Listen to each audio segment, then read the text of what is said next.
ಆಶ್ಚರ್ಯವಾಯಿತೆ. ಸದ್ದು ಮಾಡದೆ ಕದ್ದು ಬಂದರೂ ಇಲ್ಲಿಯವರೆಗೆ ಹುಡುಕಿಕೊಂಡು ಬಂದಿದ್ದಾರೆ ಎಂದು.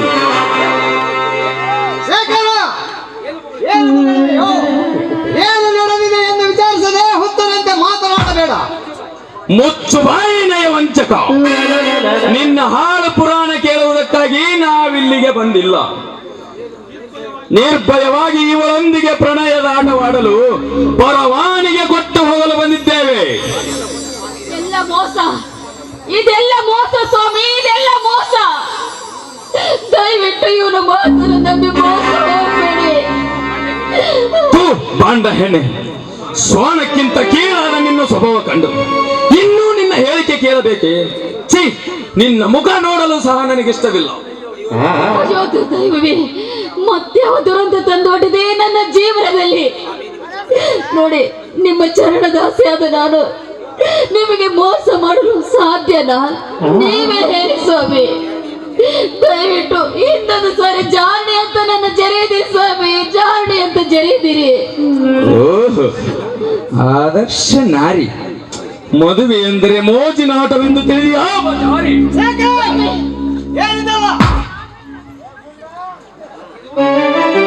ಲೇ ನೀಚ, ಇದೆಲ್ಲವೂ ನಿನ್ನ ಆಸ್ತಿ, ಇದು ನನ್ನ ಆಸ್ತಿ.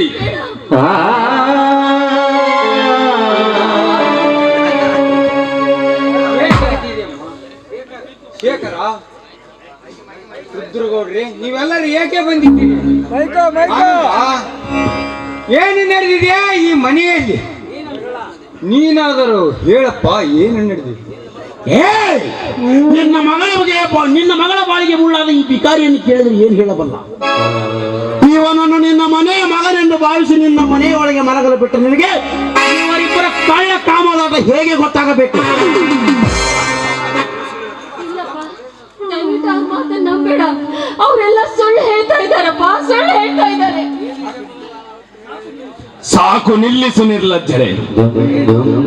ಬಹಿರಂಗದಲ್ಲಿ ಅಣ್ಣ ತಂಗಿಯರಂತೆ ನಟಿಸಿ ಅಂತರಂಗದಲ್ಲಿ ಪ್ರೇಮಿಗಳಾಗಿ ತಾಳಿ ಕಟ್ಟಿದವನ ಕತ್ತು ಇಸುಕಲು ಏಸದ ಹಿಂಜರಿಯದ ಎಣ್ಣೆ ನೀನು.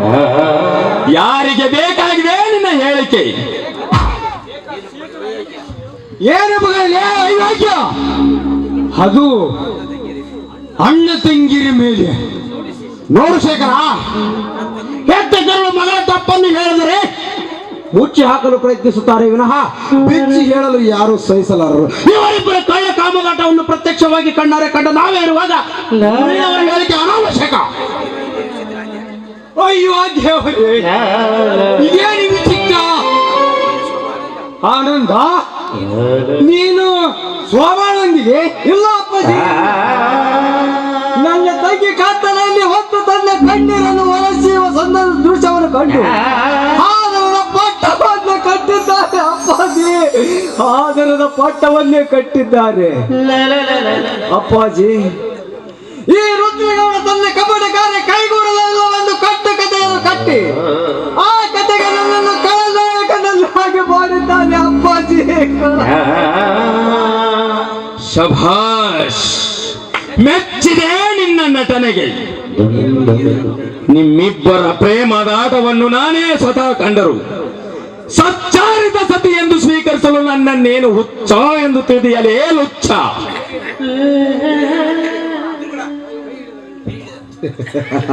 ಶೇಖರ, ಕೈ ಹಿಡಿದ ಗಂಡನಿಗೆ ಜನ್ಮ ಕೊಟ್ಟ ತಂದೆಗೆ ಬಗೆಹರಿಸಲಾದ ಇವ ಸಮಸ್ಯೆಗೆ ಈ ಭಿಕಾರಿಯೇ ಉತ್ತರವಾಗುವಾಗ ಇನ್ನೇ ನಿಮ್ಮ ಮಗಳ ಸಮಸ್ಯೆ ಏನೆಂದು ನೀವೇ ತಿಳಿದುಕೊಳ್ಳಿ.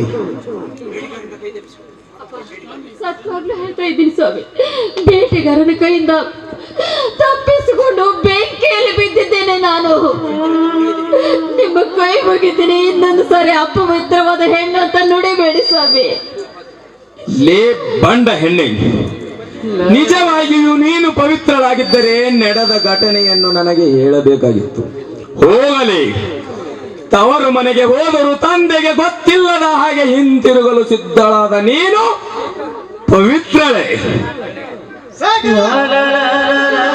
ಮಧ್ಯದ ಅಮಲಿನಲ್ಲಿ ಎದ್ದು ಬಂದ ಮಾನವನ ಸತಿಗೆ ಅಪವಿತ್ರಳನ್ನು ಪರಿಗಣಿಸಿದರು.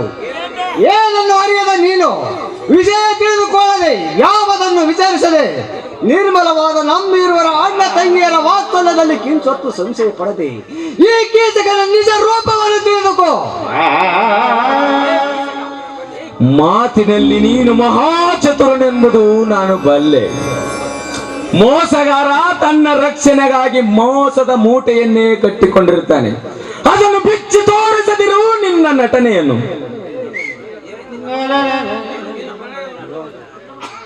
ಏ ಶೇಖರ, ನಮ್ಮ ಪ್ರಳಯದಾಟವನ್ನು ನೀನು ಕಣ್ಣಾರೆ ಕಂಡೆಯ. ಹೊತ್ತ ಜಗತ್ತನ್ನು ನೋಡಬಲ್ಲೆ ಎಂಬ ಅಭಿಮಾನಗಳ ಕಂಗಳು ತನ್ನನ್ನು ಹಿಡಿದುಕೊಳ್ಳಲು ಬಂದ ಕತ್ತಿಯನ್ನು ಕಾಣದಿದ್ದರೆ ಜೀವನಾಂತದವರೆಗೂ ಕುರುಡನಾಗಿಯೇ ಕಳೆಯಬೇಕಾಗುತ್ತದೆ. ಏ ಸ್ವಾನವೇ, ನಿನ್ನ ಗೊಟ್ಟು ವೇದಾಂತ ಯಾರಿಗೆ ಬೇಕು? ಬಯಸಿ ಕರೆಸಿದ ಈ ಬಚಾರಿಯನ್ನು ಶಾಶ್ವತವಾಗಿ ಸುಖ ಪಡೆಯಲು ನಿನ್ನ ವೇಷಭೂಷಣವನ್ನು ಪ್ರದರ್ಶಿಸಬೇಕಾಗಿತ್ತು ಅಷ್ಟೇ. ಸ್ವಾಮಿ, ಪ್ರತ್ಯಕ್ಷ ಕಂಡು ಪ್ರಾಮಾಣಿಸಿ ನೋಡ್ಬೇಕು ಅಂತ ಹೇಳ್ತಾರೆ ನೋಡಿ. ಸತ್ಯವಾಗ್ಲೂ ಹೇಳ್ತಾ ಇದ್ದೀನಿ, ಇವರು ಇಲ್ಲದ ಅಪರಾಧ ನನ್ನ ಮೇಲೆ ಹೊರಿಸಿ ಈ ರೀತಿ ಅಪರಾಧ ಕಟ್ಟಬೇಡಿ. ನಿಮ್ಮ ಕಾಲಿಗೆ ಬಿದ್ದು ಕೇಳ್ಕೊಳ್ತೀನಿ ಸ್ವಾಮಿ. ಸದ್ದು ಮಾಡದೆ ಕದ್ದು ಬಂದಾಗಲೇ ಸತ್ತು ಹೋದ ಈ ನಿನ್ನ ಸ್ವಾಮಿ. ಮತ್ತೇಕೆ ನಿನ್ನ ಹೊಲಸು ಬಾಯಲ್ಲಿ ಸ್ವಾಮಿ ಎಂಬ ಶಬ್ದ? ನನ್ನೆದೆಗೆ ಹುಣ್ಣಾದ ನೀನು ಅನ್ಯರ ಪಾಲಿಗೆ ಹಣ್ಣಾಗಿರುವೆ. ಇನ್ನು ಆ ಹಣ್ಣಿನಲ್ಲಿ ರಸವಿದೆ, ರುಚಿ ಇದೆ. ಅದೆಲ್ಲವನ್ನು ಸೇವಿಸುವ ತನಕ ನಿನ್ನನ್ಯಾರು ತಿಪ್ಪೆಗೆಸೆಯಲಾರರು. ಅಯ್ಯೋ ದೇವರೇ, ಇಂಥ ಕರುಣ ಕಠಿಣವಾದ ವಿಷಯ ಕೇಳಲೆಂದು ನನ್ನನ್ನು ಬದುಕಿಸಿದ ತಂದೆ. ಅನಾಥ ಮಕ್ಕಳ ರಸ್ತೆ ವಾಸಸ್ಥಳ ಶಾಸ್ತ್ರ ಎಂದು ತಿಳಿದ ನಾನು ಶಿಕ್ಷಣ ನೀಡಿ ರಕ್ಷಣೆ ಮಾಡಿದ್ದಕ್ಕಾಗಿ ನನಗೆ ತಕ್ಕ ಶಿಕ್ಷೆ.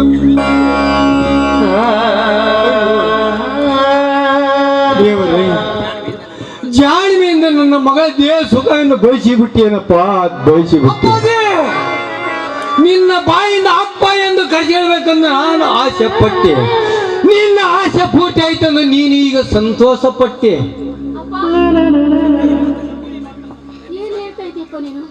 ದಯವಿಟ್ಟು ಈ ಶಕುನಿಯ ಮಾತನ್ನು ನಂಬಿ ನನ್ನ ಮೇಲೆ ಈ ರೀತಿ ಅಪರಾಧ ಹೊರಿಸಬೇಡಪ್ಪ. ನಿನ್ನ ಮಗಳು ಯಾವ ತಪ್ಪು ಮಾಡಿಲ್ಲ.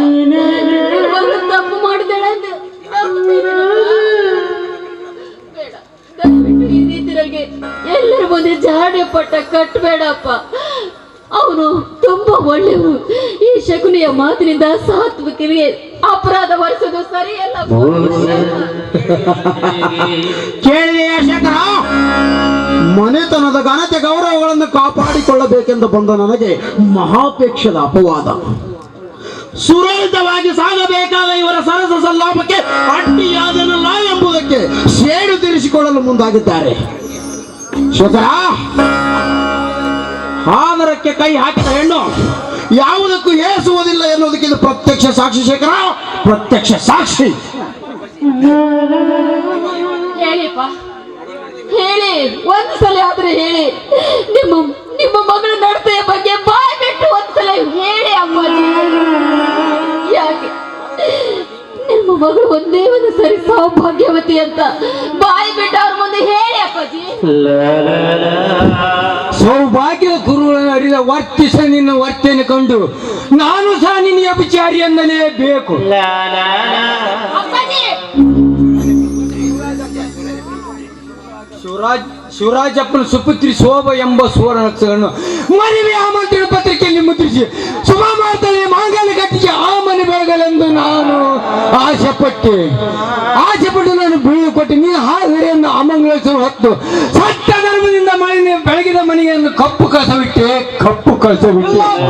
ಇಲ್ಲ, ನನ್ನ ತಂಗಿ ಖ್ಯಾತಿ ಕಳಸವನ್ನಿಟ್ಟು ಕೀರ್ತಿವಂತವಾಗಿ ಬಾಳಬೇಕೆಂದು ಕೀಳು ಬಯಕೆಗೆ ಬಲಿಯಾಗದೆ ಓಡಿ ಬಂದಿದ್ದಾರೆ ಅಪ್ಪಾಜಿ, ಓಡಿ ಬಂದಿದ್ದಾರೆ. ವ್ಯಕ್ತವಾದ ನಿನ್ನ ವಿಶ್ವಾಸ ಸತ್ಯವಾದ ನನ್ನ ಆತ್ಮಶಾಂತಿಯನ್ನು ಮತ್ತಿಗೆ ಬದುಕಿಸಿಕೊಡಬಹುದೇ? ಭಿಕಾರಿಯಾದ ನಿನಗೆ ಅಂತಃಕರಣ ಭಿಕ್ಷೆ ನೀಡಿದ್ದಕ್ಕಾಗಿ ನನಗೆ ತಕ್ಕ ಶಿಕ್ಷೆಯನ್ನು ವಿಧಿಸಿದೆಯಾ? ಇದಕ್ಕೂ ನಿನ್ಗೆ ತೃಪ್ತಿ ಆಗದಿದ್ದರೆ ಈ ಜೀವಂತ ಜರಿಕೆ ಬೆಂಕಿ ಹಚ್ಚಿ ಹೋಗಿಬಿಡಪ್ಪ, ಬೆಂಕಿ ಹಚ್ಚಿ ಹೋಗಿಬಿಡು ಅಪ್ಪ. ಇಲ್ಲವಾದರೆ ಮನೆ ಬಿಟ್ಟು ಮೊದಲೇ ಹೊರಟು ಹೋಗಿ ಇಲ್ಲಿಂದ.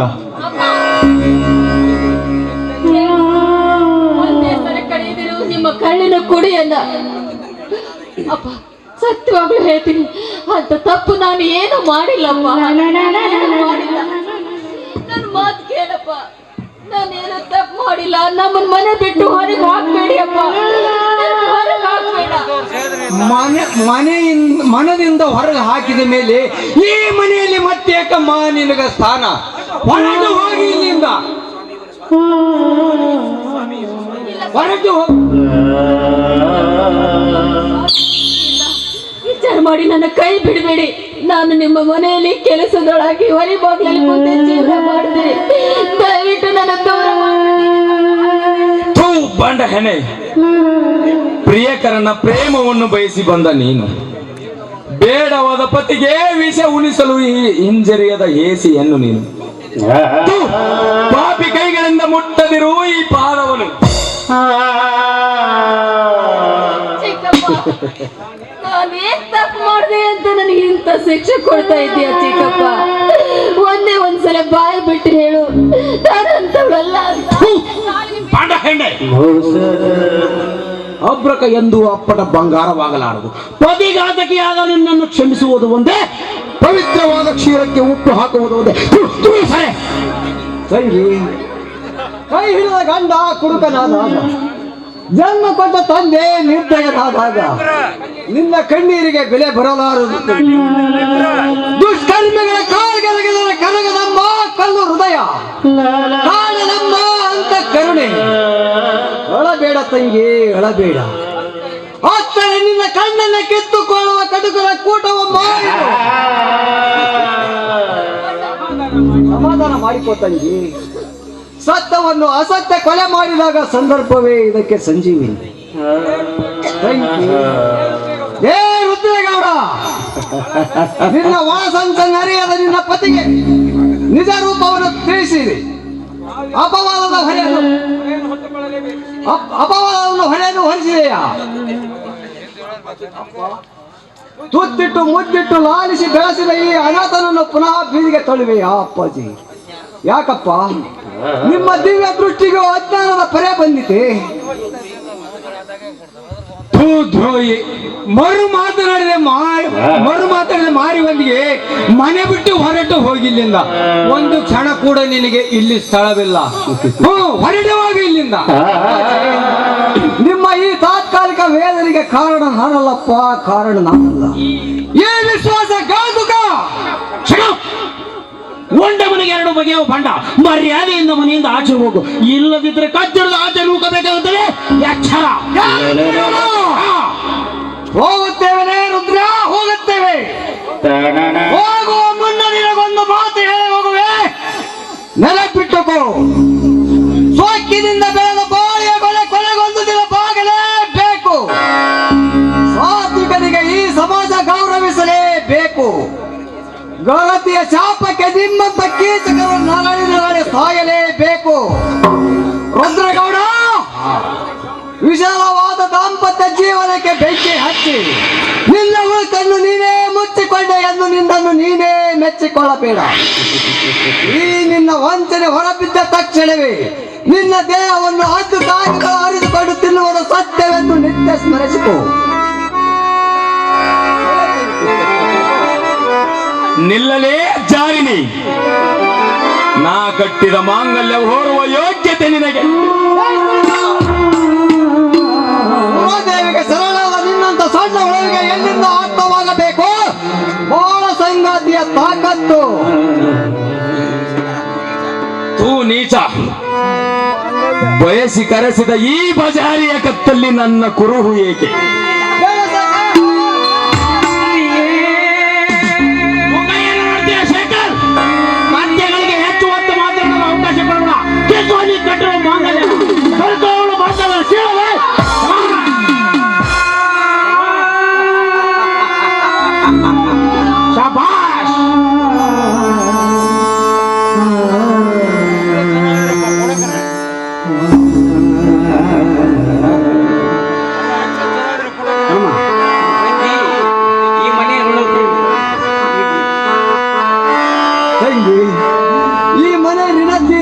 ನಮಗೆ ಇಲ್ಲಿ ಜಾಗವೆಲ್ಲಿದೆ? ನಡೆ ತಂಗಿ, ಹೋಗೋಣ. ಎಲ್ಲಿದೆ ನ್ಯಾಯ, ಎಲ್ಲಿದೆ ನ್ಯಾಯ, ಎಲ್ಲಿದೆ ನ್ಯಾಯ, ಎಲ್ಲಿದೆ? ದೇವ ಮಂದಿರದಲ್ಲಿ ದೇವರು ಕಾಣದೆ ಇಲ್ಲ, ನ್ಯಾಯ ಮಂದಿರದಲ್ಲಿ ನ್ಯಾಯವೂ ಸಿಗಲೇ ಇಲ್ಲ, ನ್ಯಾಯವೇ ಸಿಗಲೇ ಇಲ್ಲ, ನ್ಯಾಯವೇ